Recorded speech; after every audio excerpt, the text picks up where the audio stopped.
Hello everyone, how is everyone doing? I hope all of you all are doing absolutely great. कैसी चल रही है आप सबकी preparations for your exams? Let me know in the comments. Comments में मुझे लिख के बताइए कि कैसी जा रही है आप सबकी preparations. And I'm assuming कि आप सब बहुत अच्छा prepare कर रहे हैं अपने exams के लिए. All the very best to each one of you in advance. Welcome to today's revision session. And आज के session में हम revise करने वाले हैं आपका CMA Final Group 4 paper number 17 as per the new study material. Cost and Management Audit का chapter number 4 which is all about cost accounting standards का CAS 10 cost accounting standard 10 which is all about direct expenses. सबसे पहले आपके exam point of view से बात करते हैं कि क्या ये कितना रेलिवेंट है. तो मैं जैसे हमेशा अपने हर कैस की वीडियो में कहती हूँ कि कैस नंबर 1 से लेकर 10 तक मेजर आपके एग्जाम्स में पूछे जाते हैं थ्योरी पोर्शन से या प्रैक्टिकल एस्पेक्ट्स. एंड ये पर्टिकुलर कैस जो हम आज की वीडियो में रिवाइज करने वाले हैं that is all about direct expenses CAS number 10. और ये आपका थ्योरी एंड प्रैक्टिकल दोनों के लिए बहुत इंपॉर्टेंट है. Theory questions also do come from this chapter, and if I talk about the practical questions, then yes, we can see and expect practical questions from this chapter. इस chapter से भी हम expect कर सकते हैं practical questions, पहले भी इसमें आते हैं. Basically अगर मैं आपके question paper की बात करूँ तो प्रैक्टिकली आपसे ये पूछा जाएगा कि डायरेक्ट एक्सपेंसेस किस तरीके से आप कैलकुलेट करते हैं. आपको कुछ डेटा दे दिया जाएगा. तो हम अपने स्टैंडर्ड में जैसे हमेशा पढ़ते हैं वही सब पॉइंट्स को ध्यान में रखते हुए हम अपने सारे के सारे जितने भी एडजस्टमेंट्स दी होती है क्वेश्चन में वो करते हैं. वेरी इजी बट इम्पॉर्टेंट कैस है. तो चलिए फटाफट से स्टार्ट करते हैं. सबसे पहले हमें पता है कि कोई भी कॉस्ट अकाउंटिंग स्टैंडर्ड होता है उसके सबसे पहले introduction, then scope, definition, assignment to cost, then your presentations, disclosures and total ये 9 पॉइंट्स होते हैं. इंट्रोडक्शन यही है कि इस कैस को डायरेक्ट एक्सपेंसेस का कैस कहते हैं.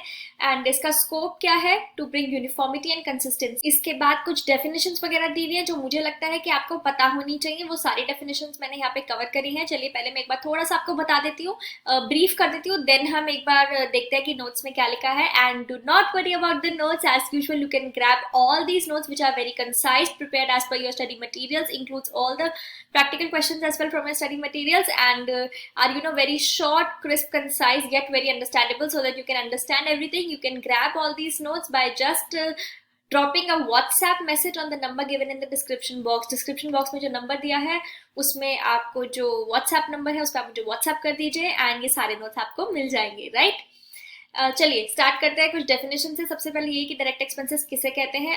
कैस 1 में हमने पढ़ा था क्लासिफाई करते हैं हम कॉस्ट को डिफरेंट बेसिस पे. तो जब हम ट्रेसेबिलिटी टू कॉस्ट ऑब्जेक्ट के बेसिस पे अपने कॉस्ट को क्लासिफाई करते हैं तो we classify it as direct cost and then indirect cost. Direct cost में हमारे पास direct material, direct labour and direct expenses. Direct expenses मतलब सारे के सारे expenses other than that of materials and labor that you can trace to a particular cost object. आपको particularly पता है कि एक particular product की ही manufacturing में या particular service को render करने के लिए ही ये cost लगी है.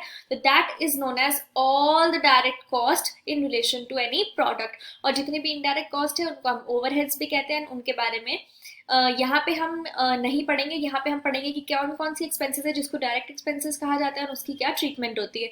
ट्रीटमेंट में हमें पता है कि अगर हमने कोई भी खर्चा किया है तो जो भी हमारी इनवॉइस वैल्यू है वो including all the taxes but net of all the trade discounts and net of all the refundable taxes वगैरह जो अमाउंट आता है परचेज प्राइस हम अपना वो लेते हैं. देन अगर कोई हमारा इन हाउस हमने कोई खर्चा किया है मैन्युफैक्चर में तो उसके अंदर जितनी भी हमारी कॉस्ट आई है वो सारी की सारी कॉस्ट हम उसमें लेते हैं. कोई भी सब्सिडी ग्रांट वगैरह हमें मिलती है वो हम हमेशा ही डिडक्ट कर देते हैं अपनी कॉस्ट कैलकुलेट करने के लिए. तो डायरेक्ट एक्सपेंसेस की भी कॉस्ट कैलकुलेट करने के लिए जो भी हमें सब्सिडी वगैरह ग्रांट वगैरह मिलेगी वो सब हम लेस कर देंगे. कोई भी पेनल्टी वगैरह है वो इंक्लूड नहीं होती. नॉर्मल आपकी कॉस्ट ही सिर्फ इंक्लूड की जाती है. एबनॉर्मल कॉस्ट जो भी होती है वो आपकी कभी भी किसी भी कॉस्ट का पार्ट फॉर्म नहीं करती है. एंड सिमिलरली वो डायरेक्ट एक्सपेंसेस के लिए डायरेक्ट कॉस्ट का पार्ट भी फॉर्म नहीं करेगी. चलिए अब थोड़ी सी डेफिनेशन देखते हैं कि क्या क्या दिए हमें नोट्स में. ऑलराइट सबसे पहले यही है कि डायरेक्ट एक्सपेंसेस क्या होते हैं. चलिए देखते हैं एक बार. वही सारे एक्सपेंसेस जो मैन्युफैक्चर से रिलेटेड है या सर्विस रेंडर करने से रिलेटेड है जिनको आप आइडेंटिफाई कर सकते हो कॉस्ट ऑब्जेक्ट पे other than material and labour, जैसे हमने कैस 1 में पढ़ा था. राइट इसके कुछ एग्जांपल्स दिए हुए जैसे रॉयल्टी. रॉयल्टी हम कब पे करते हैं? रॉयल्टी का क्वेश्चन थ्योरी के लिए बहुत इंपॉर्टेंट है. थ्योरी पार्ट से रॉयल्टी के लिए क्वेश्चंस पुट अप करे जा सकते हैं कि रॉयल्टी की आप किस तरीके से उसको, कब आप कॉस्ट ऑफ प्रोडक्शन का पार्ट मानते हो, कब आप डायरेक्ट एक्सपेंसेस का पार्ट मानते हो। तो बेसिकली जो आप राइट टू यूज के लिए जो पेमेंट करते हो वो आपकी रॉयल्टी की पेमेंट होती है। जब आप उसको अपने product directly units of product पे आप अगर उसको लिंक कर सकते हो तो फिर वो आपके डायरेक्ट कॉस्ट का पार्ट फॉर्म करेगी, अदरवाइज वो कॉस्ट ऑफ प्रोडक्शन का पार्ट फॉर्म करेगी जब आप उसके प्रोडक्ट की टेक्नोलॉजी अपग्रेड करने के लिए यूज कर रहे हो। चलिए एक बार देखते हैं रॉयल्टीज जो भी प्रोडक्शन पे चार्ज की, जॉब चार्जेस, हायर चार्जेस, ये जितने भी हम यूज करते हैं अपने प्रोडक्ट के लिए, सॉफ्टवेयर सर्विसेज, जितनी भी सर्विसेज वगैरह, इन सब के लिए जब भी हम मतलब किसी भी सर्विस के लिए, किसी भी चीज के लिए अगर हम रॉयल्टी पे कर रहे हैं तो वो एक डायरेक्ट एक्सपेंस है। Then we have direct material cost, वही जिसको आप डायरेक्टली एट्रीब्यूट कर सकते हैं to a particular cost centre in the most economically feasible way. Imputed cost सारी नोशनल कॉस्ट जिसके अंदर कोई भी कैश आउटफ्लो नहीं होता, और ये भी हम इंक्लूड नहीं करते अपनी कॉस्ट डिटरमाइन करने में। इंटरेस्ट एंड फाइनेंस चार्जेस, ये भी हमारे बैंक से हमने इंटरेस्ट लिया, लीज पे कुछ लिया, उसका इंटरेस्ट हम पे कर रहे हैं, ये सब वो हमारे इंटरेस्ट एंड फाइनेंस चार्जेस होते हैं और ये भी डायरेक्ट एक्सपेंसेस का पार्ट फॉर्म नहीं करते।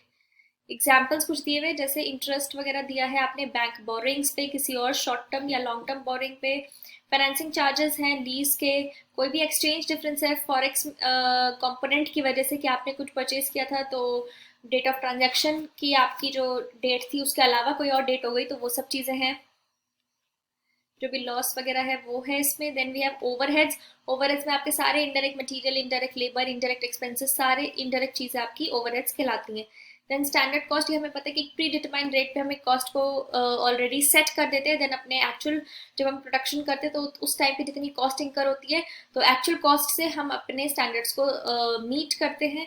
हम ये देखते हैं कि क्या हम स्टैंडर्ड्स को मीट कर पाए या नहीं कर पाए, एंड उसके जितने भी वेरियंसेस हैं वो कैलकुलेट करते हैं। ठीक, प्री डिटरमाइंड कॉस्ट है, टेक्निकल स्पेसिफिकेशंस के हिसाब से हम ऑलरेडी इनको लेते हैं। देन हमारे पास आता है प्रिंसिपल्स ऑफ मेजरमेंट, कॉस्ट को मेजर करने के प्रिंसिपल्स आते हैं। किस तरीके से आप डायरेक्ट एक्सपेंस को क्लासिफाई करोगे, आइडेंटिफाई करोगे, traceability and economical feasible manner, क्योंकि डायरेक्ट एक्सपेंस है तो उसको तो डायरेक्ट एक्सपेंस हो, डायरेक्ट मटेरियल हो, कोई भी हो, पर अगर डायरेक्ट कॉस्ट है तो उसकी डेफिनेशन ही हमें ये सिखाती है, कैस वन से ही हमने पढ़ा था कि it should be traced in an most economical feasible way. Bought out resources, खरीदे हैं, अभी मैंने आपको वही चीज बताई थी कि आपकी इनवॉइस प्राइस ही आप लोगे, परचेज प्राइस जिसके अंदर सारे के सारे एक्सपेंसेस जितने भी खर्चे रिलेटेड है परचेज से वो सारे के सारे आ जाएंगे, net of all the trade discounts and everything. Direct expenses इनके अलावा जो भी है, मतलब जो कि आपने नहीं खुद से मतलब बाहर से अगर आपने नहीं परचेज किया, उसके अलावा अगर कोई भी खर्चा हुआ है तो आप जैसे डाइस एंड टूल्स अगर आप इंटरनली प्रोड्यूस कर रहे हो, वही जैसे मैंने आपको बताया था, तो उसको आप एक मेजरेबल वे निकालोगे उसका कि आप कैसे उसको एलोकेट कर सको अपने प्रोडक्ट पे। उसकी कॉस्ट कैसे आप करोगे, direct material cost, direct employ cost, direct expenses, सारे के सारे कॉस्ट जो है वो उसके अंदर आ जाएंगे। R&D कॉस्ट, जितना भी कॉस्ट ऑब्जेक्ट के लिए हम कर सकते हैं एग्जिस्टिंग प्रोडक्ट के लिए, वो सारा हमारा हो जाएगा डायरेक्ट एक्सपेंस। ये मैंने अभी आपको बताया था, अभी हम आगे देखेंगे भी कि किस तरीके से हम अपने रॉयल्टीज़ के लिए, क्योंकि रॉयल्टीज से क्वेश्चंस जो है जनरली आ जाते हैं थ्योरी में कि कब आप कैसे कैलकुलेट करोगे। तो वही है कि अगर आपका यूनिट ऑफ प्रोडक्ट से रिलेटेड है तो आपका डायरेक्ट एक्सपेंस है, बट अगर जैसे सॉफ्टवेयर आपने अपग्रेड किया अपने प्रोडक्ट के लिए, टेक्नोलॉजी अपग्रेड करी है, तो फिर वो आपके कॉस्ट ऑफ प्रोडक्शन का पार्ट बनेगा। चलिए आगे देखते हैं। डायरेक्ट एक्सपेंसेस जितने भी अगर आप लमसम में पे कर रहे हो या फिर वन टाइम पेमेंट है तो उसको जितना भी उससे बेनिफिट मिलेगा उसके बेसिस पे हम उसको अपोर्शन करेंगे। फॉर एग्जाम्पल लेट्स से आपने कोई ऐसी पेमेंट करी है जिसका बेनिफिट आपको फॉर द नेक्स्ट 5 ईयर्स या 10 ईयर्स मिलना है, then you will apportion that accordingly, according to the number of years की कितना बेनिफिट उसके में आपको मिलेगा। देन अगर कोई भी आइटम मटीरियलिटी का टेस्ट नहीं फुलफिल करता तो उसको आप ओवरहेड्स मान सकते हो। मतलब कोई भी ऐसी चीज जो कि क्वांटिफिएबल नहीं है या फिर डायरेक्टली आप उसको नहीं एलोकेट कर सकते, वो इतनी इंपॉर्टेंट नहीं है कि वो आपका डिसीजन मेकिंग पावर को बदल पाए, and it is not of that relevance, and उसके लिए कोई क्लियर वो चीज़ें नहीं है, then you can mark it as an overhead. Finance cost के अंदर जितना भी सेल्फ जनरेटेड या रिसोर्सेज वो सब, हाँ फाइनेंस कॉस्ट वगैरह डायरेक्ट एक्सपेंस का पार्ट फॉर्म नहीं करती है, हमें पहले से पता है। डायरेक्ट कॉस्ट में इम्प्यूटेड कॉस्ट नहीं आएगी, ये भी हमने देखा था। डायरेक्ट कॉस्ट अगर स्टैंडर्ड कॉस्ट के हिसाब से तो नॉर्मल वेरिएंसेस जो भी आएंगे वो सारे के सारे आप इंक्लूड कर लोगे अपनी direct expense, but abnormal reason से एबनॉर्मल वेरिएंसेस हैं वो फिर इसका पार्ट फॉर्म नहीं करेंगे। ठीक। कोई भी सब्सिडी ग्रांट मिलती है तो वो हमेशा रिड्यूस करती जाएगी। एबनॉर्मल पोर्शन होता है तो वो पार्ट फॉर्म नहीं करता। पेनल्टी वगैरह है वो भी पार्ट फॉर्म नहीं करती। ये सब हम ऑलरेडी पढ़ चुके हैं। अगर आपने वो वाले कैश की वीडियोस भी नहीं देखी है then make sure that you watch the videos of the remaining standards as well, because ये 1 to 10 बहुत ही मेजर रोल प्ले करते हैं आपके एग्जाम पॉइंट ऑफ व्यू से, out of all the 24। So it's like कि 24 में से, एंड ये सारी चीज़ें आपको ऑलमोस्ट हर कैश में सेम मिलेंगी। ऑलमोस्ट क्या मतलब, सब में ही ये सारी चीज़ें तो सेम ही है कि फाइनेंस कॉस्ट इंक्लूड नहीं होती है, इम्प्यूटेड कॉस्ट इंक्लूड नहीं होती है, पेनल्टी इंक्लूड नहीं होती है, नॉर्मल कॉस्ट इंक्लूड नहीं होती है, नॉर्मल वेरियंसेस हमेशा आप इंक्लूड करते हैं। देन कोई भी पेनल्टी वगैरह है वो इंक्लूड नहीं होती है, सब्सिडी है वो लेस होती है। ये हर चीज़ आपको ऑलरेडी हर कैश में मिलेगी। कोई भी क्रेडिट वगैरह है, कोई भी हमें क्रेडिट रिकवरी होती है, रिसीवेबल है, वो हर चीज आप नेट कर देते हो, हर चीज आप रिड्यूस कर देते हो। ठीक। क्वेश्चन जब आएगा तो हमें ये सब चीजें ध्यान रखनी है कि अगर हमें क्वेश्चन में दिया हुआ इम्प्यूटेड कॉस्ट ये है तो हम उसको प्लस नहीं करेंगे। अगर क्वेश्चन में दिया कि कोई भी पेनल्टी है तो हम उसको ऐड नहीं करेंगे। कोई रिकवरी हमें दिख रही है तो हम उसको लेस कर देंगे। एबनॉर्मल रीजन से कोई कॉस्ट दी हुई है, एबनॉर्मल वेरिएंसेस के रीजंस दिए हुए हैं, उसको ऐड नहीं करेंगे। तो ये सारे पॉइंट्स जब हमारे दिमाग में होते हैं तो हम क्वेश्चन में अगर ये सारे पॉइंट्स दिए तो फिर हम उनको ऐड या सब्ट्रैक्ट करके अपना करेक्ट आंसर जो है वो निकाल सकते हैं। कोई भी चेंज होता है, ये देखो ये पॉइंट भी हम हमेशा से पढ़ते आ रहे हैं कि कोई भी चेंज होता है अगर कॉस्ट अकाउंटिंग पॉलिसी में तो वो सिर्फ तभी तभी हो सकता है जब लॉ में कहा गया हो या फिर change leads to better representation of accounts. ठीक। असाइनमेंट कैसे होगा, डायरेक्टली ट्रेसेबल होते हैं टू कॉस्ट ऑब्जेक्ट। ठीक है। डायरेक्ट एक्सपेंसेस क्या है, उनको कॉस्ट ऑब्जेक्ट पे ही आप कर दोगे एलोकेट, क्योंकि वो तो डायरेक्टली आप उसी पे ट्रेस कर सकते हो, तभी वो डायरेक्ट एक्सपेंस है तो वो कॉस्ट ऑब्जेक्ट पे आप उस कॉस्ट की कैलकुलेशन में उसी प्रोडक्ट की ऐड कर दोगे। ठीक।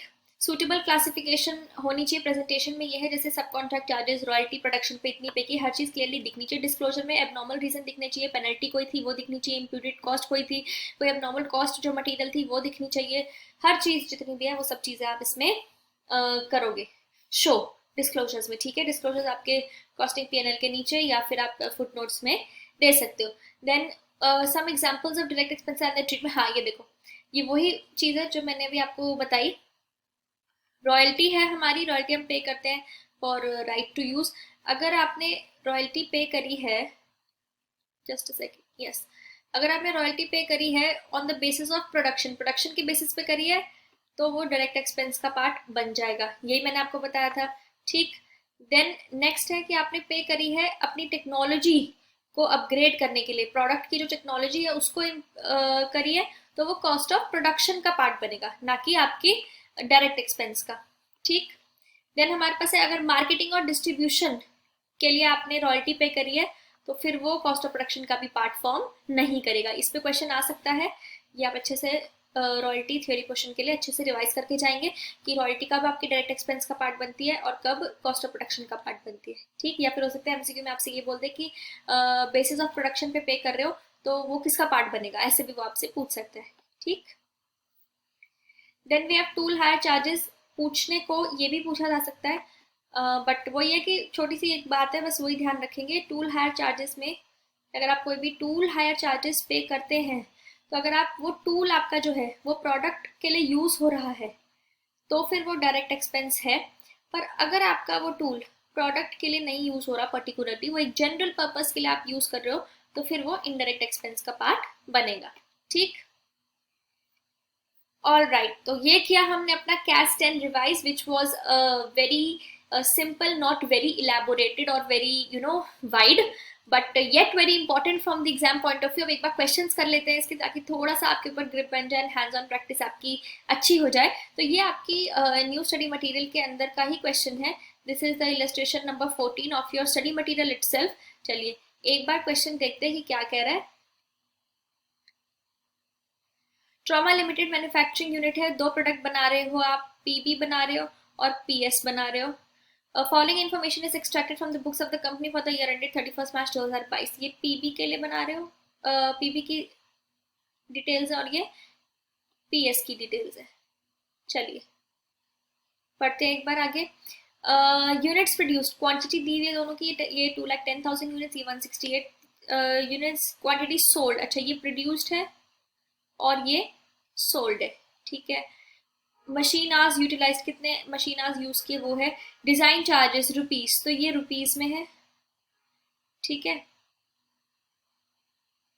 ये आपके रुपीस में है। और ये 1,89,000 ये भी आपके रुपीस में है। देन सॉफ्टवेयर डेवलपमेंट चार्जेस, ये भी आपके रुपीस में है। ये ऊपर जो थे वो आवर्स वगैरह थे और ये आपका रुपी में दिया है, ठीक। 3,78,000 ये रुपीज है। Royalty paid on sales, sales पे आपने रॉयल्टी पे करी है 6,09,000, इसके ब्रैकेट में लिखा है 2 per unit sold for both the products, मतलब 2 रुपए एक यूनिट की रॉयल्टी है, ठीक है, on the number of units sold 2 रुपए। Royalty paid on units produced, ये टोटल रॉयल्टी थी 378 जो कि है 1 रुपी पर यूनिट प्रोड्यूस, तो प्रोड्यूस्ड ऊपर वाला है। ऊपर जितनी, मतलब कि जितनी यूनिट्स हमने प्रोड्यूस की उस पर हमने हर एक यूनिट पे प्रोड्यूस करने पे 1 रुपए रॉयल्टी दी है, तो ये 2,10,000 रुपीज बन जाएंगे। जब 1 रुपी से करेंगे तो ये रॉयल्टी पीबी के लिए हमने कितनी पे करी प्रोडक्शन पे, रुपीज 2,10,000, और पीएस के लिए कितनी करी 1 rupee multiplied by 168, that comes to rupees 1,68,000। और आप देखो यहाँ पे इन दोनों को प्लस करके तो आपका 3,78,000 ही बैठ रहा है। तो यहाँ पे ये टोटल अमाउंट दिया हुआ है जिसके ब्रैकेट में लिखा है कि 1 रुपए पर यूनिट है। हायर चार्जेस दिए हैं for manufacturing process of PB only, सिर्फ पीबी प्रोडक्ट के लिए 53,000 रुपीज आपने दिए हैं, ठीक है। No adjustments are to be made related to the closing stock, closing stock से रिलेटेड कोई एडजस्टमेंट नहीं है, no problem. You are required to compute the direct expenses keeping in view cash 10, cash 10 को मद्देनजर रखते हुए आपको डायरेक्ट एक्सपेंसेस कैलकुलेट करने हैं, ठीक है। कर लेते हैं डायरेक्ट एक्सपेंसेस, वही सारे जो हम डायरेक्टली एक प्रोडक्ट को रिलेट कर सकते हैं एक प्रोडक्ट पे। अब जो जो चीज़ें हम रिलेट कर पाएंगे वो चीज़ें हम लिखेंगे। जैसे ये 2,10,000 की रॉयल्टी है, सबसे पहले तो हम ये देखो डिजाइन चार्जेस का ये डायरेक्ट एक्सपेंसेस का पार्ट है, यस, क्योंकि डायरेक्टली इसी प्रोडक्ट के लिए पे करे हैं, तो पीबी की डायरेक्ट एक्सपेंसेस के लिए ये आ जाएगा। देन सॉफ्टवेयर डेवलपमेंट चार्जेस, ये भी डायरेक्टली एट्रीब्यूटेबल है, ये भी आ जाएंगे। सिमिलरली अब पहले चलो पीबी की बात कर लेते हैं। देन ये उसके बाद ये देखो royalty paid on sales, sales पे रॉयल्टी है, तो रॉयल्टी कितनी हो जाएगी इसकी 2 रुपीज की रॉयल्टी है फॉर 1,68,000 यूनिट्स, तो ये आपका जो सेल्स पे रॉयल्टी है ये भी आ जाएगी इसी में। देन नेक्स्ट आपके पास है ये 1,68,000 यूनिट्स की। देन नेक्स्ट आपके पास है royalty paid on units produce, तो वो तो ये रहा 2,10,000, इन सबको ऐड करेंगे तो आ जाएगी आपकी direct expenses as per cash 10 for the product PB. अब मैं वीडियो को मैं तो नहीं कर सकती वीडियो को पॉज, आप वीडियो को पॉज करें और पीएस का खुद से निकालें एंड देन उसके बाद आंसर मैच करते हैं। एंड बी ऑनेस्ट एंड खुद से पॉज करके एक बार कैलकुलेट जरूर करें। चलिए आई होप कि आपने कर लिया होगा कैलकुलेट। एंड अब एक बार आंसर भी देख लेते हैं। देखिए वही सेम आंसर है जो अभी मैंने आपसे बात करी कि सेल्स पे जितनी रॉयल्टी पे करी है वो आया है, यूनिट्स प्रोड्यूस्ड पे रॉयल्टी जो पे करी है वो आई है। देन हायर चार्जेस सिर्फ पी के लिए थे इसलिए उसी के लिए लिया पीबी के लिए, और यहाँ पे थे ही नहीं तो यहाँ पे फिर हमने नहीं लिए। डिजाइन चार्जेस देन हमने ऐड किए हैं and software related to production add किया है। ये सारी चीजें ऐड करने के बाद आप देखो तो हमारे पास आता है टोटल डायरेक्ट एक्सपेंसेस। अब ऐसा ही एक क्वेश्चन और मैंने आपकी प्रैक्टिस के लिए यहाँ पे दिया है। ऑलराइट, 2 क्वेश्चंस और हैं। ये देखिए ये क्वेश्चन है ऑलमोस्ट सेम इसकी है बिल्कुल फ्रेमिंग वगैरह, तो एक बार ये ज़रूर पढ़ें एंड पहले पॉज करें खुद वीडियो को एंड देन खुद से सॉल्व करें एंड देन वील चेक कि आपने ठीक किया है या नहीं, एंड आपको आपकी मिस्टेक्स भी वहीं पता लग जाएंगी, राइट। ऑल राइट, चलिए एक बार देखते हैं क्वेश्चन। आई होप आप सबने कर लिया है वीडियो पॉज करके ऑनेस्टली खुद। एंड सबसे पहले units produced unit sold, same वही मशीन आज डिजाइन चार्जेस हैं मतलब रुपीस में है, ये 15,000 है और ये 18,000 है। देन सॉफ्टवेयर डेवलपमेंट चार्जेस, ये भी चार्जेस हैं तो ये भी रुपीस में है, rupees 24,000 and rupees 36,000 respectively for products A and B. Royalty sales पे करिए, देखो सेल्स ये रहा, ये करिए रुपीस 3 पर यूनिट सोल्ड, तो ये यहीं पे लिख देते हैं हम कि यूनिट सोल्ड पे है 3 per unit for both the products and units produced पे कितनी है ₹1, टोटल है 45,000। तो हम देखें तो हाँ 25 प्लस 20 45,000 ही है, तो यूनिट्स प्रोड्यूस पे है ₹1। ठीक है। Hire charges for equipment used in process of product A only, same वही क्वेश्चन है, बस नेमिंग डिफरेंट है, बाकी हर चीज सेम है। उसमें पीबी था, पीबी के लिए 53,000 था, ये देखो यहाँ पे प्रोडक्ट ए के लिए एक एडिशनल है दैट इज 5,000। ठीक। कंप्यूट करना है डायरेक्ट एक्सपेंसेस, चलो जी डायरेक्ट एक्सपेंसेस कैलकुलेट कर दो, सेम क्वेश्चन, बस नेमिंग में डिफरेंस है एंड फिगर्स चेंज है, दैट्स इट। आप 25,000 रुपीज लोगे for royalty paid on unit produced, then 60,000 लोगे बिकॉज 3 को आप मल्टीप्लाई करोगे 20,000 से, तो आपके आ जाएगी royalty paid on units sold. Then design charges लोगे 15,000, सॉफ्टवेयर डेवलपमेंट चार्जेस लोगे 24,000 एंड लास्ट में ये हायर चार्जेस लोगे 5,000। इन सबको ऐड करके आपका प्रोडक्ट ए का आ जाएगा डायरेक्ट एक्सपेंसेस। देन यहाँ पे सिमिलरली 20,000 से आपका आ जाएगा प्रोडक्ट बी के लिए royalty on units produce. Then 17,000 into 3 करोगे आप, तो ये आपका आ जाएगा for the unit sold royalty. Design charges 18,000 लोगे एंड सॉफ्टवेयर डेवलपमेंट चार्जेस 36,000 लोगे, और हायर चार्जेस फॉर प्रोडक्ट तो कुछ था ही नहीं, तो वो आप नहीं लोगे, एंड इन्हीं सबको प्लस करके आपका रॉयल्टी आ जाएगा और डायरेक्ट एक्सपेंसेस टोटल आ जाएंगे, राइट। ये देखिए यहीं पे वो सब चीजें दी गई। उसके बाद नेक्स्ट क्वेश्चन ये एक और है, डायरेक्ट एक्सपेंसेस आपने निकालने हैं एज पर योर कैश। चलो 10, एक बार फिर से वीडियो को पॉज करें, ऑनेस्टली क्वेश्चन को खुद से सॉल्व करें एंड देन अपना आंसर मैच करेंगे। चलिए जिन्होंने भी करना था वो कर चुके होंगे ऑनेस्टली पॉज करके, एंड आई होप कि आप सबने किया होगा बिकॉज आप सभी उतने ही eagerly waiting for your great preparation and eagerly waiting for adding CMAs in front of your names, right. चलिए 30,000 rupees product A and product B, ये दो प्रोडक्ट्स का डेटा दिया हुआ है आपको। Product A quantity produce, royalty paid on production ₹3 per unit, आपने royalty पे करी है प्रोडक्शन पे, और आपने प्रोड्यूस कितने किए यूनिट्स 30,000, तो यहीं से आपका आ जाएगा। ठीक। ट्रैवलिंग चार्जेस, क्या हम करते हैं travelling charges include? Yes. Then software services charges, ठीक है। Hire charges for special equipment, ठीक है। इंटरेस्ट ऑन बोरिंग, क्या इंटरेस्ट ऑन बोरिंग हम करते हैं? फाइनेंस चार्जेस करते हैं हम? नहीं, तो ये नहीं आएगा। सिमिलरली यहाँ पे, अच्छा यहाँ पे हायर चार्जेस हैं ही नहीं, ठीक है। एंड यस, देन यहाँ पे 25,000 को आप 3 से मल्टीप्लाई कर देंगे, राइट। चलिए वो देखते हैं। हाँ, royalty paid on unit produce, travelling software, high special equipment, yes. और जो बैंक का इंटरेस्ट है वो आपका पार्ट फॉर्म नहीं करेगा। ऑलराइट, सो यस, ये हमने कुछ प्रैक्टिकल क्वेश्चंस भी देखे जिससे कि आई होप कि आपकी थोड़ी सी हैंड्स ऑन प्रैक्टिस बढ़ी होगी एंड आपको थोड़ा सा समझ में आएगा कि किस तरीके के क्वेश्चंस पुट अप किए जा सकते हैं। एंड आई होप कि अब आपको थोड़ा सा हर चीज़ अच्छे से रिवाइज हो गई है, क्विकली सब कुछ आपका फ्रेशन अप हो गया है एंड आप एग्जाम्स में बहुत अच्छा करने वाले हो। All the very best to all of you.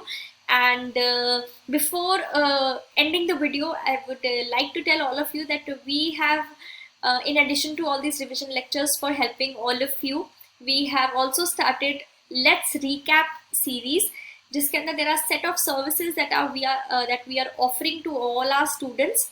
And what you need to do for that, you just need to WhatsApp on the number that is given in the description box below. तो वो जो Let's Recap series है, basically उसके अंदर क्या क्या मिलेगा students को, क्या क्या benefits they can avail from that series. It basically includes all the doubt sessions related to the cost and management audit subject. It includes all personal one-on-one conversation with me, जिसके अंदर मैं आपकी preparations में आपको guide करती हूँ. Then it also includes a few of the test series that we are gonna start with the students, and some very concise, crisp, important questions for theory purpose या फिर for practical purpose. theory हो या practical हो, कुछ important set of questions आपको मिलेंगे. आपको बिल्कुल शॉर्ट क्रिस्प जहाँ जहाँ पे ज़रूरी होगा वहाँ वहाँ के चार्ट नोट्स मिलेंगे.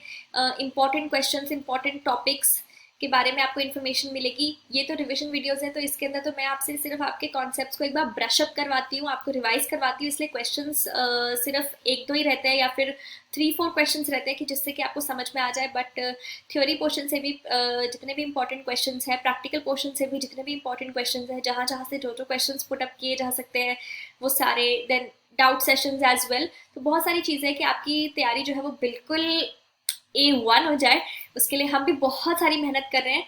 So I would love all of you to enroll for the Let's Recap series as well, so that together we can make wonders and आपकी मैक्सिमम जितनी भी हम हेल्प कर सके वो हम करें, and you all avail the benefits of that. And yes, please share the video with your fellow CMA friends as well, so that even they watch the video and उनको भी सब समझ में आ जाए, right? चलिए, keep studying, keep going on and enjoy the journey like I always say, and I'm just a WhatsApp message away. Bye bye.